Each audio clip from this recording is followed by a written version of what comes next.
Hello， 大家好，我是辛巴。今天由我为大家带来的是我们辛巴闲唠2025年的全新栏目，就是新能源擂台。那我们知道，在新能源购买的过程中，会有非常多的人在想，我是买一个成熟的、稳定的产品，还是说买一个刚刚发布的，或者说后发的产品？他们两个之间哪一个更值得购买？对，就是原来的购买推荐，我们现在换了个皮儿。但是呢，为什么会有这个擂台呢？是因为非常多的消费者可能在购买的过程中会有这种疑虑，就是说它到底值不值得后发的产品，值不值得我去买？相对于老的产品，它有没有变得更加值得购买？这才是我们打擂台的关键。而且我们这个擂台节目完全不接受厂家的任何充值，你可以随便放心的往下看。要进入我们擂台，一定是一个富有竞争力的后辈向一个有销量的前辈的挑战。如果说你前辈都没有销量，那根本不会进入我们榜单。但是后辈我们现在是没有一个明确的要求，它有可能是新品，也有可能是已经出了一段时间的产品。那我们现在选取了2台，我们认为现在阶段还是非常有，我选择 A 还选择 B 的这种犹豫的消费者的产品，一个是银河15，一个是深蓝 S05。那这2台车在去年的12月份，也就2024年的12月份，其实销量都不差啊。一个是14975台啊。我们作为银河15的车主啊，我觉得这销量真的非常的厉害，就是我们没有白吹啊，确实很多人购买。当然，银河15，实话实说，我们在用车体验中，我觉得还有进步空间吧。我觉得很多地方是还有进步的可能性的，但是毋庸置疑，它是2024年的下半年的纯电 SUV 里面讨论热度非常高的产品，也是产品力非常高的。然后是我们去年下半年的时候发布的深蓝 S05啊，这辆车我们自己看下来，我们是非常的满意的。唯一的不满意就是它的增程版本，你不如去买 S07。我可以直接告诉你啊，我们今天对比的是纯电。如果你要买增程，银河15没有。当然，银河15的增程版本你可以理解成星舰7也可以，但是深蓝 S05的增程版本，我更加建议你加一点点的钱，可以去买深蓝 S07，那个更值得购买。如果是纯电来讲，深蓝 S05的销量还是非常的不错的啊，一共卖了11922台啊，还是非常高的，而且非常接近银河15的销量。当然，银河15有部分原因是因为之前产能受限，我不知道银河15现在还有没有人在等订单啊？我知道银河系列里面，像星愿的300公里，应该大家还等订单，就是我已经买了，但是还没提到车。银河15还有没有我不清楚，但是深蓝 S05我知道交车速度还挺快的，而且实话实说卖得挺好的，在马路上经常能看见了。然后我们来跟普通消费者来聊一下这辆车的基本参数啊。其实银河15跟深蓝 S65整体的外观的尺寸差距没有那么的大。银河15是4615乘1901乘1670，轴距是2750。当时这个成绩出来的时候，这个尺寸出来的时候，我们还是觉得非常厉害的，因为在那个时候银河15出来的时候，纯电全新架构的这种 SUV 真的可能只有元 Plus。就真的非常少，包括我们说元 Up 更便宜一点，元 Up 就是大家的轴距其实没有那么的大，但是在银河15上面它是少有的，就是2.7米级的轴距啊。当然，像深蓝更夸张，它们2个外观尺寸差不多的情况下，深蓝的轴距能做到2880啊，这个轴距是非常夸张的，而且整个深蓝的内部的空间表现非常的大，而且它还有个前备箱，它的轴距包括空间利用率，我觉得可能比它稍微大一点点的星光 S 可以搬一下。但是我个人感受啊，我个人直观感受，我觉得深蓝 S5确实比我们的15要大一点的，内部的空间表现来说。然后是大家都非常关心3电系统，那系统普通消费者关注的只有2个，一个是电池，一个是电机。那电机方面其实比较明显，就是一个最大的功率。那银河15是160千瓦，深蓝 S05是175千瓦，马力稍微大一点。但是这里我要提一下，但是很重要。深蓝 S05的账面的加速成绩其实还不如银河E5，虽然它马力更大，但它加速更慢，非常的违反常理。但是这个加速成绩跟各种方面都有关系，跟轮胎、包括车重各方面都有关系。就现实来讲，银河E5的加速在同级别内还是非常能打的，6.9秒，而且我们实际开下来基本上随踩随游。虽然深蓝稍微慢一点，但是对于这个级别的这种 SUV 来说，你搁以前都能算钢炮了，加速都是很强的。然后是电池，电池方面，银河E5刚出来的时候，其实大家都有一些意见吧，这个跟星愿不一样，星愿大家都是双手鼓掌，因为它是宁德时代的液冷电池，但是在E5上面，它是一个蜂巢一个耀宁的，当然也是用神盾短刀，但电池会稍微的，其实我不是很满意。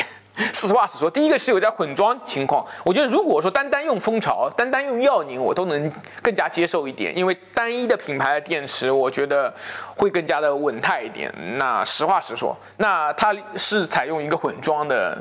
蜂巢、耀宁，你随机都能买到。但是呢，这个只是电芯品牌，电池的技术还是神盾短刀，这个大家都一样。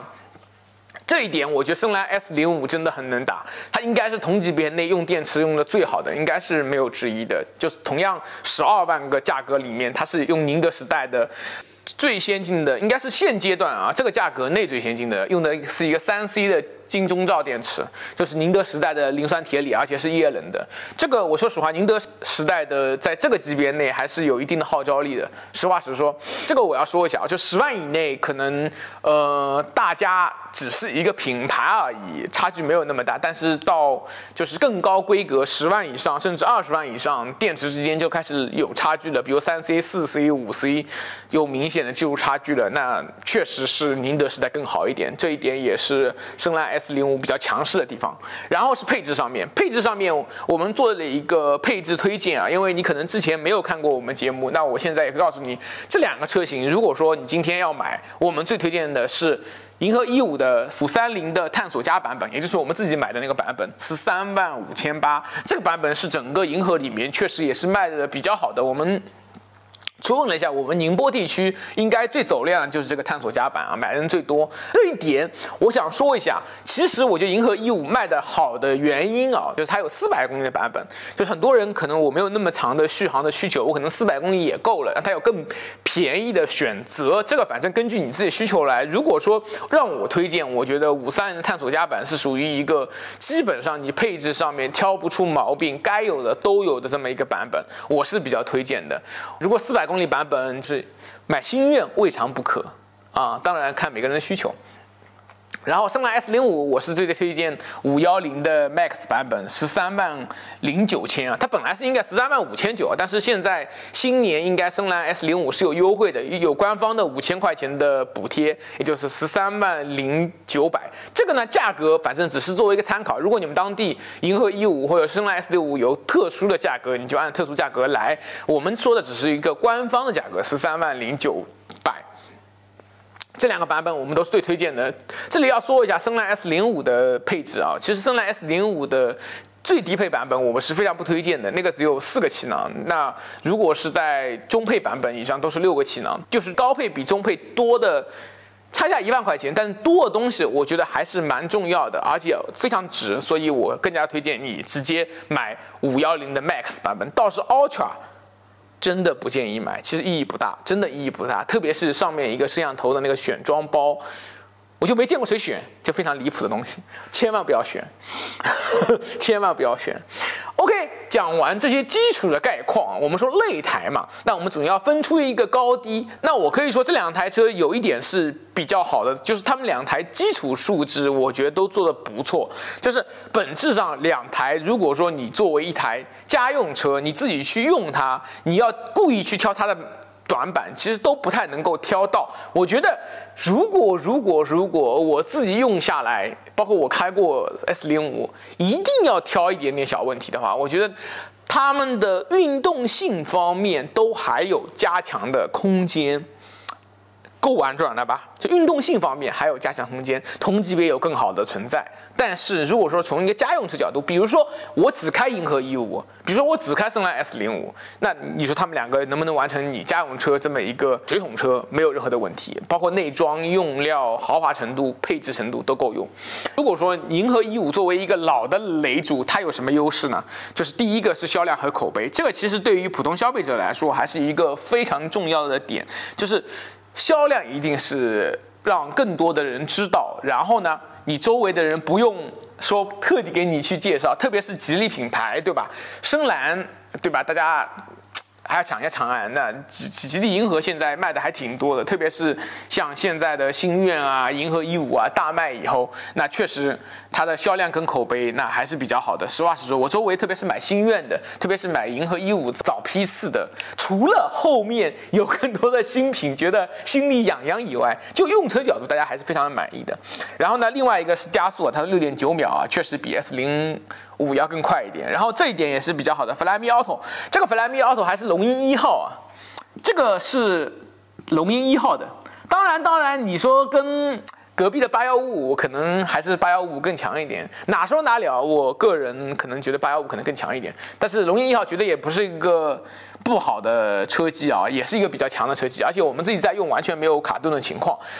比起他们自己家的102来说，我觉得龙鹰1号好太多了。我也不是理解为什么龙鹰1号没有用给下放到更多车型，我其实不太理解，但是它就是用龙鹰1号，我觉得 OK 没问题。然后是有个仪表，这个很重要啊。那个深蓝 S05低配版本是没有仪表的，它是有点像特斯拉，它是有一个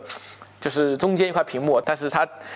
S05是没有仪表的，所以特地想一下，它是有仪表的。然后有个16亿的扬声器啊，这点也是非常棒。我觉得银河E5这个扬声器确实值得鼓励啊，国产的扬声器。我觉得2025年，我觉得没有必要去迷信一些国外品牌。当然，你买更贵的，我觉得没有问题，但是真的完全够用了。Flyme Studio， 我觉得这音响还挺棒的，听听歌什么的完全够用。然后是它天窗也可以开启，然后有后雨刷，都是一些小的配置。这是擂主的实力，这是擂主的实力，它有这么多的配置给到你，而且我觉得还挺能打的。特别是我们选的这个探索家版本，基本上配置还是蛮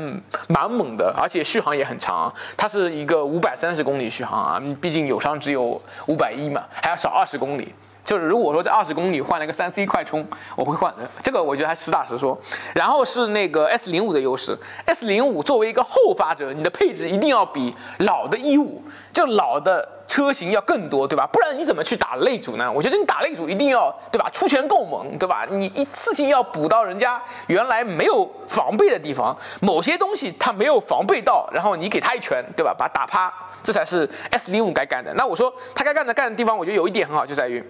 宁德时代，啪一拳。然后是后驱，又是啪一拳，然后宁德时代后驱，然后是5连杆的一个底盘，整个一个 S05的底盘的硬件，我觉得调教还有进步空间，但是整体硬件都是给到位的，而且后驱的表现也是比较好的。然后呢，有一个痛点啊，就是后充，这个我特地强调一下，因为E5的充电口在前面，这个当时非常多的人吐槽。其实就我们实际使用来讲，其实还好，习惯了就好，但是毕竟绝大部分人都喜欢后充，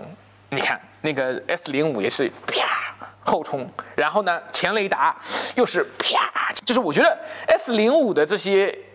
优势的地方都是每一拳都打在E5的那个软肋上，就是包括前备箱，你看E5又是啪啊，太难受了。然后抬头显示，它虽然没有仪表，但是我们买的这个版本推荐的版本，它是有一个 AR 的抬头显示的，这个完全可以弥补那个仪表的缺失啊，我觉得没有问题啊，只要有 AR HUD， 我是能够接受没有仪表的。然后它 L2 也会更加先进一点啊，配置会更加多一点，会有自动泊车啊，一些更高规的，包括盲区检测也会更加完整一点。写了一个 L2 加，当然 L2 我们的E5也有啊，E5的 L2 我觉得还蛮棒的。然后也有外放电，我记得530的探索家好像是没有外放电的，这个我具体配置单我没有注意啊，应该是没有外放电的。然后还有个无框车门，这个倒是哪说哪了，喜欢的人很喜欢，不喜欢就不喜欢，就没什么好说的。反正我看下来，我可以说一下我们本次新能源擂台1的总结吧，我觉得 S05的每一拳都打在了银河E5的软肋上。如果银河E5你是关注这些软肋的地方，我觉得 S05确实更加推荐一点，我觉得也是一个性价比非常高的选择。我会更加推荐买深蓝 S05更多一点。如果说两台车，让我打分的话，我觉得就这两台车单独拉一个打分系统，我觉得深蓝 S05我是能给到9.5分的。缺失的地方是，我觉得深蓝 S05的整体的动态表现上面，他们两个都做的还有进步空间。然后银河E5我大概能给个9分吧，9分、8.5分，我觉得都行。就是我确实觉得 S05会更性价比更高一点。这也是我们关于这两台车的购买推荐以及我们擂台的所有内容。希望本期视频真的能够帮助到大家选车。如果我的视频真的帮助到你了，希望大家帮我们点赞、评论、转发，这都会对我们节目有特别大的帮助。如果你的朋友也在纠结于买银河E5还是买深蓝 S05，可以把我们视频推荐给他，也希望我们视频对他也有帮助。我是辛巴。